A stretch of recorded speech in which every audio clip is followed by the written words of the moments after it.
Welcome back to Sketch of the Day. I'm Mr. D, and today we are going to take a look at this shape right here. Now this one again is a little bit of a step up in terms of complexity, and it's going to allow me to introduce a new technique that you can use when you're trying to sketch something that has a little bit more complexity to it. So to begin, I'm going to start off with a very light boundary box, just dark enough that you can see it. Again, if I get this right, then I'm going to end up with a shape that is overall the proportions that I want. So if it's too tall, too thick, this is a great time to make that correction. But if the general size of it is looking good, then we can proceed. Now, the shape that we're drawing today can sort of visually be divided up into thirds. So instead of placing my permanent lines down on the page and trying to get them in exactly the right place, I want to divide up my boundary box into thirds in both directions, in the height direction and in the width direction. And again, these lines are also going to be super light construction lines.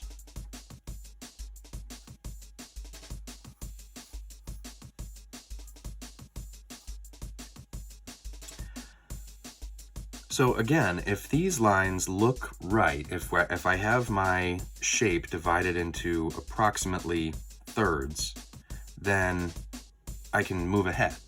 But this is the time to make a correction. If your lines don't equally divide the space into thirds, then you can easily erase and make an adjustment. It's a lot harder to do later after you solidify things.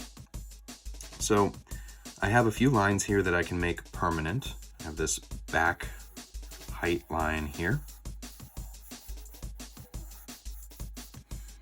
and I have my bottom width line. It's going to be solid, and I have my depth line.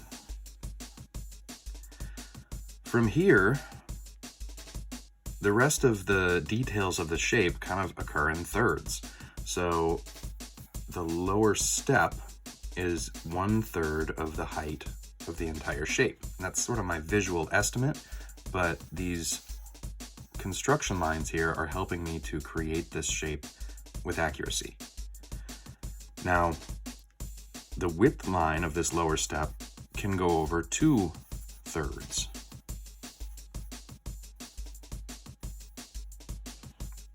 And from that point, I can come back in that depth direction. And again, I'm using my light construction lines to help me find my way. I'm not going to darken things up until I'm happy with the way they look. Those are in a pretty good spot, so I'm going to darken this one up.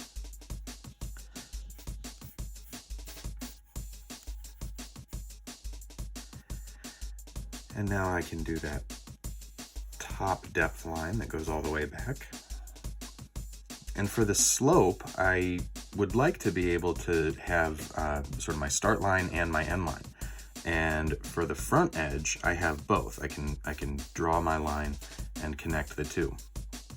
On my back edge, I don't have both yet, so I am going to fill in this depth line 2/3 of the way up, 1/3 of the way over, taking that back in the same distance, the same amount as all of my other depth lines, because the depth of the shape is the same throughout. So all of these depth lines should be just the same length. I have another height line, and now I have both endpoints of my other slope. So I have all of my permanent edges. I can go along now and erase my construction lines.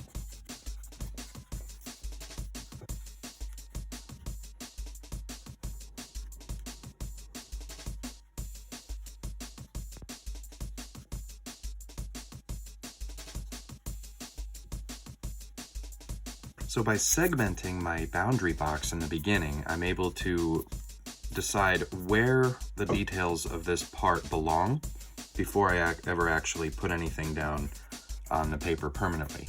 It's a great technique to use. The more complex the shape becomes, the more beneficial it is to chunk it up into simpler shapes that you can develop with detail later. Use those simple shapes to sort of guide you. Thanks for watching Sketch of the Day.